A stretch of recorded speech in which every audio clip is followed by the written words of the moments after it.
Boa galera, tudo bem?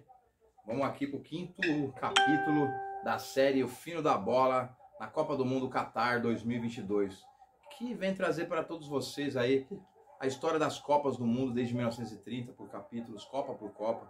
Falamos no último capítulo das Copas que não tiveram, né? Dos anos 40, 42, 46, seriam as Copas dos anos 40, foram interrompidas, não houveram essas Copas por causa da Segunda Guerra Mundial. Então tivemos essa lacuna aí de 38 a 50. 30, Uruguai, primeira Copa, campeão em casa. 34, Itália, campeã em casa. 38, Itália, bicampeã na França. 42, 46, infelizmente não tivemos Copa. E 1950 ficou para o Brasil sediar a Copa. Foi o único país que concorreu, né, para a disputa, para ser a sede da Copa. E a Europa está arrasada pós-guerra, não teria condição de ser em nenhum país europeu. Eu li bastante sobre esse episódio, porque assim, a minha história com o futebol começou praticamente com a derrota do Brasil em 82 para a Itália. Eu não me ligava muito em futebol, eu tinha 4, 5 anos, e eu vi a comoção geral. Perguntei para minha finada vozinha: o que aconteceu, vó? O Brasil perdeu para a Itália, 3 a 2. Falei: Brasil perdeu para a Itália, mas perdeu o quê? O que foi que aconteceu? E aí eu comecei a ligar as coisas. Paulo Rossi, Carrasco. Dali eu comecei a assistir um pouco, até que em 86 eu já era viciado, fanático em Copa do Mundo, em futebol, assistia a Copa toda, Zico perdendo pênalti, Maradona, no título para a Argentina, enfim. De 84 para 86 foi onde eu... Mas em 82 eu tive a noção do que é uma perca de uma seleção brasileira numa Copa, igual foi para a Itália, e eu comecei a ler muito. De 85 para 86, primeira série ali, muitas coisas que eu já li, a revista Placar, me ajudou muito a saber de história e geografia, e essa história das Copas A Copa do Mundo para mim é a parte mais marcante do futebol. A gente pode ter nossos clubes, eu posso trabalhar com a várzea, mas Copa do Mundo é diferente, mexe geral. Apesar de já não ser mais igual antes. Desde a minha infância, estou com 44 anos, eu procurei muito entender o que aconteceu esse dia. Dia 16 de julho de 1950 no Maracanã. Essa derrota, eu acho que para todos, mundialmente falando, não só para os brasileiros, foi a pior derrota de uma seleção em uma final de Copa do Mundo. Talvez uma das piores derrotas de um time de futebol.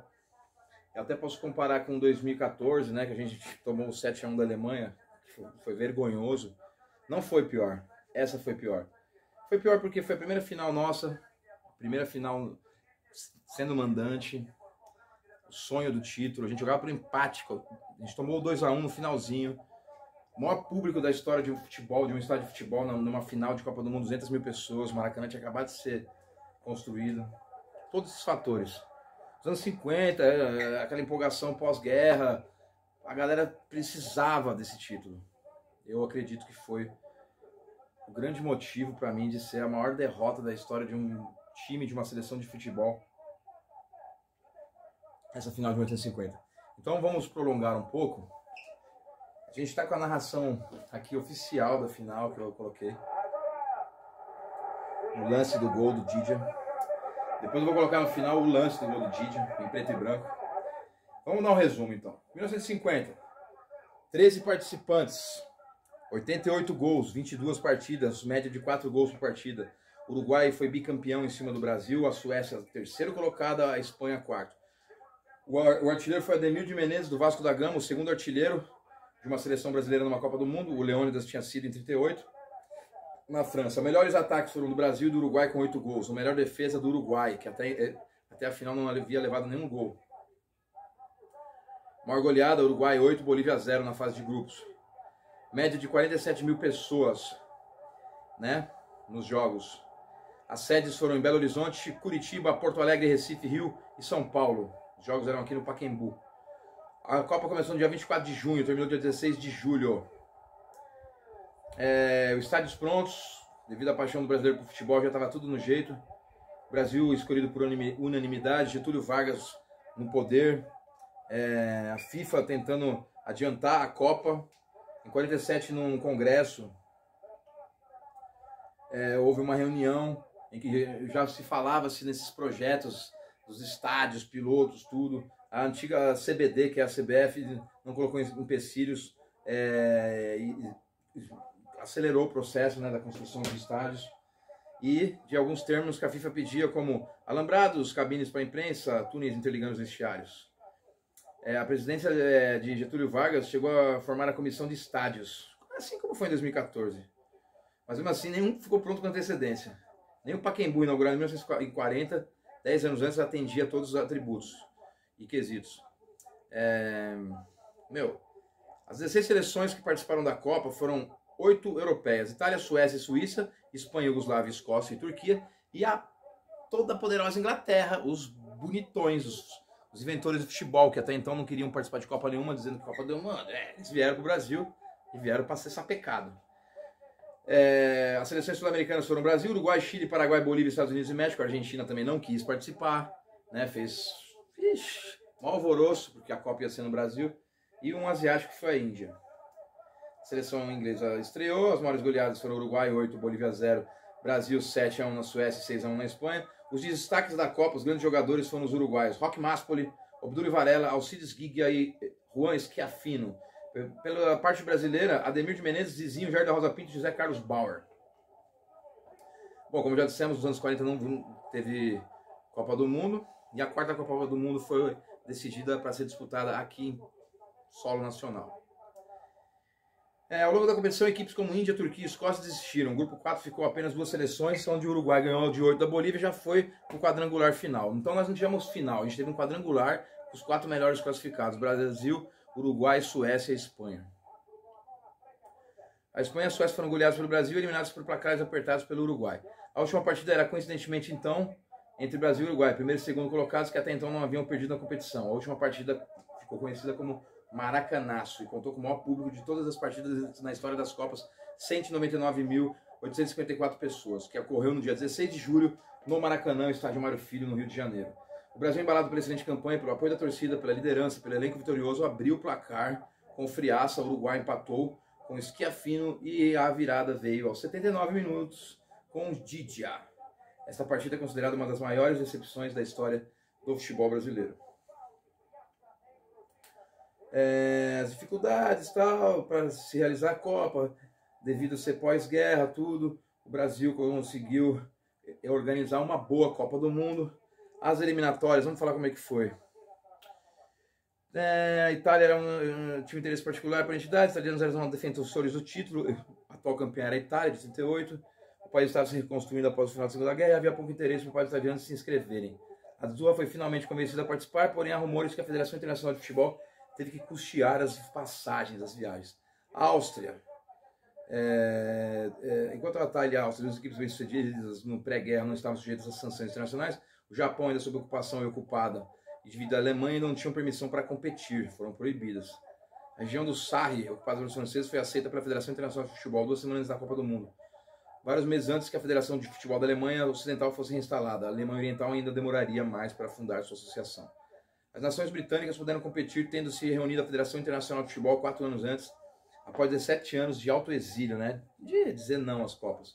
Foi decidido que o British Home Championship de 49-50 serviria de eliminatória, com o campeão e vice classificando. A Inglaterra terminou em primeiro e a Escócia em segundo, mas os escoceses optaram por não participar da Copa, só fariam se tivessem conquistado o primeiro posto. 2 outros times, Turquia e Índia, também desistiram após se classificar. A Índia não foi por uma série de fatores: impossibilidade de arcar com as despesas, problema na seleção, que levariam a falta de tempo para preparação, e a decisão da federação de priorizar as Olimpíadas. Além da proibição da FIFA ao time jogar descalço.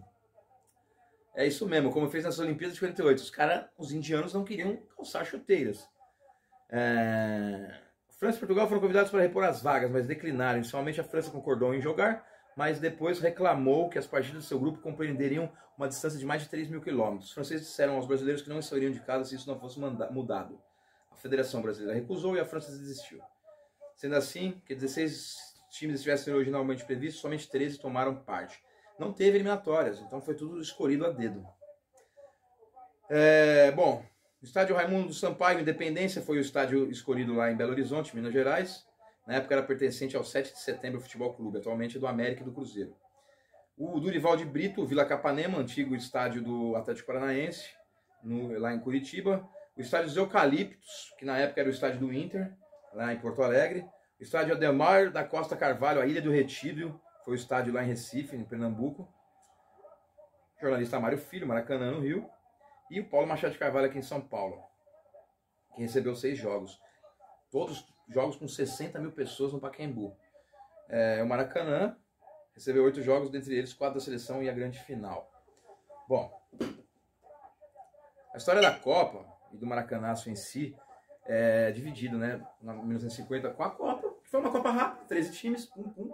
O Brasil não estava bem no começo, e o Maracanaço, que é um episódio à parte. O Maracanaço é um episódio à parte não só da Copa de 50, mas da história de todas as Copas, da história do futebol mundial. É um jogo atípico, é uma situação atípica. Em espanhol, Maracanazo é o termo usado em referência à partida que decidiu a Copa de 50, disputada entre Brasil e Uruguai, que terminou com a vitória dos uruguaios por 2-1, um dos maiores vexames do futebol brasileiro. O caminho para o título da Copa de 50 foi particularmente sui generis. Em vez do sistema de jogos eliminatórios, como já falamos, tivemos ali um quadrangular final, certo? O Uruguai, que precisava vencer apenas uma partida, ganhou da Bolívia, depois a Espanha deixou a Inglaterra para trás por 1-0, a Suécia ganhou da Itália por 3-2, os 4 ficaram quadrangular. O início da rodada final foi mais do que promissor para o público brasileiro e para a imprensa, pois o Brasil havia vencido Suécia por 7-1, Espanha 6-1, marcado 4 pontos, era o líder do grupo, seguido pelo Uruguai, que apenas empatara com a Espanha 2-2 e tinha ganhado da Suécia por 3-2 no sufoco. Tinha 3 pontos, tinha que ganhar de qualquer jeito. Apesar de não ter sido estruturada dessa maneira, a rodada final expunha Espanha e Suécia a um terceiro lugar e Brasil e Uruguai à final. A equipe uruguaia já tinha jogado 3 vezes pela Copa Rio Branco contra o Brasil, alguns meses antes. 2 vitórias brasileiras, 2-1 e 1-0, e uma Uruguai por 4-3. Então eram muito parelhos os times. O Brasil chegou na final, né, com a imprensa e o público já começando a aclamar o título. Dias antes tinham razões para isso, o Brasil vencer as suas partidas muito bem, né, as 2 últimas. E na manhã de domingo, de 16 de julho de 1950, as ruas do Rio estavam em polvorosa, improvisando um carnaval sob o som de "O Brasil precisa vencer". Esse espírito encorajador não cessou até o início da partida, né, no maior público de todos os tempos. O clima tão exagerado, para contribuir ainda mais com a ideia de já ganhar 1 minuto antes do jogo, teve ainda a participação do prefeito da época do Rio de Janeiro, Ângelo Mendes de Moraes, discursando e dizendo: "Vós, brasileiros, a quem eu considero vencedores, campeões mundiais, menos de poucas horas de serem aclamados campeões por milhares de compatriotas", e blá blá blá blá blá blá. Porém, Paulo Machado de Carvalho, que dá seu nome ao estádio do Pacaembu e que foi o chefe da delegação bicampeã mundial de 58 e 62, malandro que era, ele era dirigente do São Paulo Futebol Clube na época, pensava exatamente o contrário. Em visita à concentração da seleção no dia anterior no estádio São Januário do Vasco da Gama, na véspera da partida, encontrou vários políticos em campanha eleitoral, aquele oba-oba, fazendo discurso, inflamados, jogadores, além de jornalistas, fotógrafos e outras pessoas chegando a todo instante para tietar com os futuros campeões, mesmo alertando o técnico Flávio Costa do risco que aquilo tinha para a concentração de seus atletas. Paulo não foi ouvido e, perplexo, disse a seu filho Tuta, que o acompanhava: "Vamos perder". Olha a visão dele. Já no vestiário uruguaio, momentos antes da partida, o técnico Juan Lopes Fontana determinou que uma estratégia defensiva seria o modo mais adequado de segurar a seleção brasileira e seu poder ofensivo. Depois que ele saiu, Obdúlio Varela, ao melhor estilo varziano nato, que era uma várzea, na verdade, não era profissionalzão, apesar de ser Copa do Mundo, ainda era o estilo terrão, bagulho louco mesmo. O capitão levantou-se e disse ao time: "Juancito é um bom homem, nosso treinador, mas hoje ele está errado e não vamos ouvi-lo. Se jogarmos defensivamente contra o Brasil, nosso destino não será diferente de Espanha e de Suécia". Varela então fez um emocionado discurso sobre como eles precisariam encarar todas as bolas e as dificuldades e não serem intimidados por 200 mil pessoas nas arquibancadas do Maracanã. O discurso, como depois foi confirmado, teve uma enorme importância no desfecho que teria a partida. Algo que ele disse foi: "Muchachos, los de afuera son de palo, que comience la función", que poderia ser traduzido para: "Rapazes, quem está do lado de fora não joga, que comece o jogo". Imagina como eles vieram.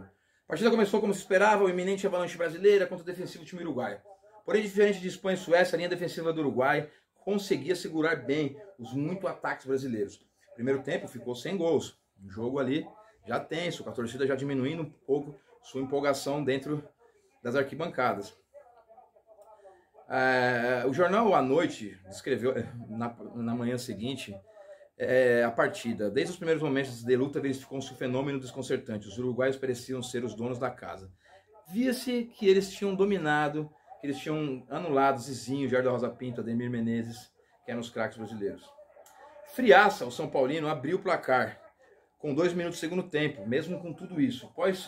Mas, novamente, Varela teve um importante papel ao pegar a bola, disputar a validade do gol com o juiz alegando impedimento do jogador brasileiro e levar a bola para o meio de campo e ir para a reação. O Uruguai reagiu, apesar de sua admirável capacidade ofensiva, o time do Brasil mostrava falhas na defesa. A crônica do jornal à noite assim registrou: a defesa apresentava falhas sensíveis em seu setor esquerdo, por onde eram conduzidos os avanços dos orientais. Percebendo-se que enquanto desaparecia Bigode, aparecia uma tarde feliz a ala direita, integrada por Alcides, Edgardo, Didia e Julio Pérez, de cujo setor partiriam concluídos os 2 gols que lhe deram a vitória. Todas as seleções da Copa jogavam no esquema 3-2-2-3, conhecido como WM. O Brasil utilizava a diagonal, uma variação do WM criada por Flávio Costa, mas o Uruguai atuou de forma diferente na final. Jonathan Wilson descreveu a tática uruguaia. O técnico do Uruguai, Juan Lopes Fontana, havia visto como a Suíça dominou o Brasil na primeira fase, um jogo que o Brasil teve muita dificuldade, e com seu sistema ferrolho, com os jogadores atrás da linha da bola e um zagueiro bem recuado como último homem. A guerra tirou o Uruguai dos desenvolvimentos táticos da Europa, mas Juan Lopes Fontana gostou do que viu, percebeu eficácia e se inspirou, né, na armação dos suíços. Aos 21 minutos do segundo tempo, Juan Alberto Schiaffino empatou o jogo, restando apenas 11 minutos de jogo. O título ainda era do Brasil. Alcides Edgar Didia correu para o lado direito do campo e fez o outro gol. A multidão morrera, e assim continuou até o árbitro da partida, George Hader da Inglaterra, apitar o fim do jogo. Ao final sobrou ainda para Moacir Barbosa. Some-se isso tudo a insegurança de Moacir Barbosa, que no primeiro tempo agiu sob grande tensão nervosa e no segundo se deixou vencer pelo chute de Alcides Didia. Barbosa era goleiro do Vasco da Gama e foi o maior culpado pela perca desse título, o goleirão Barbosa. Julius Rimet, presidente da FIFA e organizador da Copa, comentou o que acontecera. Fiquei perdido sem saber o que fazer. Encontrei o Varela, apertei sua mão e entreguei a taça sem dizer uma palavra. Ele também não respondeu, o silêncio do estádio não permitiu. Em uma entrevista, Didi, autor do segundo gol, disse: o silêncio era tão grande que se uma mosca estivesse voando por lá, ouviríamos seu zumbido. O Brasil jogou com Moacir Barbosa, Augusto, Juvenal e Bigode, Bauer, Danilo, Zizinho, Jair e Friaça, Demir de Menezes e Chico, técnico Flávio Costa. Os bicampeões mundiais, o Uruguai, foram para campo com Roque Maspoli no gol, Matias Gonzalez, Vitor Rodrigues Andrade, Eusébio Terreira, Schubert Gambetta, Julio Pérez, Obdúlio Varela, Alcides Didia, Juan Alberto Schiaffino e na frente Miguel Zimorano, técnico Juan Lopes Fontana. Nos 90 minutos de jogo foram apitados por Arthur Ellis e George Michael. Bem, depois da partida, com aquele resultado e com a consequente ruína da celebração, os organizadores da Copa do Mundo deixaram o Julius Rimet sozinho no campo com a taça nas mãos, sem nenhuma cerimônia e a ajudá-lo. O Julius Rimet acabou por chamar Varela para entregar-lhe a taça. Esse foi o segundo e até o presente momento o último título mundial conquistado pelo Uruguai. Talvez uma zica eterna também. A sociedade brasileira ficou em choque, o goleiro Barbosa entrou na história por ter sido supostamente falhado ao levar o gol, carregou até a morte, fardo da derrota. Bom, o que a gente tem para dizer sobre tudo isso, galera? Deixa eu tentar achar aqui a narração do gol. Vamos lá. Foi aos 77, né? Pumba.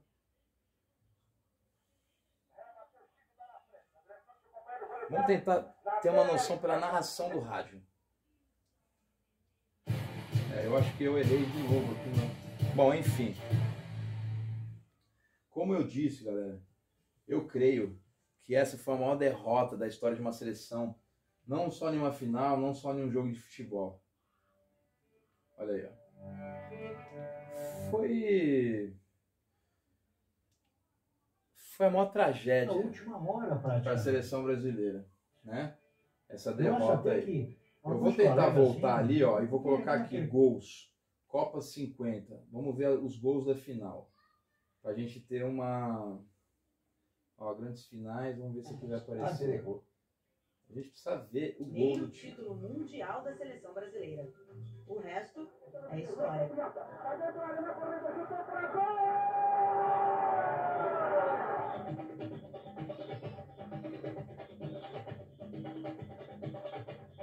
Olha a cara da galera. Olha o gol do Didi.